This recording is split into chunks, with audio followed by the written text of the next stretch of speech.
Всем еще раз добрый вечер. Сегодня хотелось бы показать самый простецкий рецепт от кашля. Сейчас у нас такой сезон простуд, сезон последствий от ОРВИ. И когда вот уже пролечились, вроде бы выпили все, что можно, пролечились как следует, уже и температуры нет, но кашель доканывает. И поэтому самый простецкий рецепт, который советуют нам люди знающие, сама его на себе испытала, также вот было совсем недавно и в прошлом году. Тем более он самый-самый простой. Это у меня уже пар идет. Я бокальчик вот воды обыкновенной из крана выливаю вот в ковшичек. Сейчас переверну. Вот он, бокальчик я вылила. Сюда же 3 листика лаврушечки. Но у нас есть такие дары природы, наша сибирская пихта. Пожалуйста, вот эти вот листочки, иголочки, они будут только полезные. Набрала специально. Там у меня стоит, не пугайтесь, это залитые шелуха чеснока на опрыскивание орхидеи и других цветочков, растений домашних. Вот, значит, ждем, пока закипит. Сколько еще тут накидать?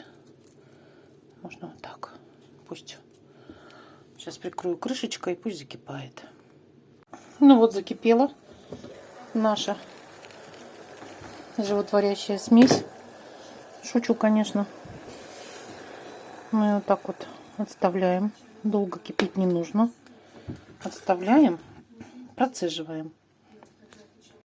Вот процедила вот в эту кружечку. Вот он такой вот цвет получился. И выдавливаем ложечку лимонного сока. Со свежего, наверное, все-таки лучше, я думаю. Я так вот ножку опускаю, чтобы метку взять. И меда. Вот так. И еще немножко. Он приятный, пьется легко, хорошо. И вот эту смесь выпиваем. Желательно, конечно, чтобы она не обжигала. Немножечко сейчас вот она подостынет как раз.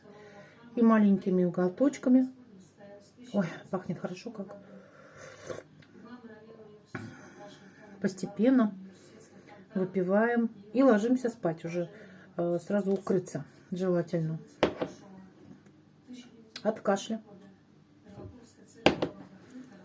Не сказала еще такой момент, что побочный эффект у этого напиточка есть. Это снотворный.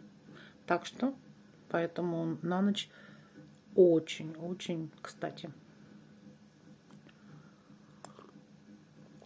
Пейте с удовольствием и не кашляйте.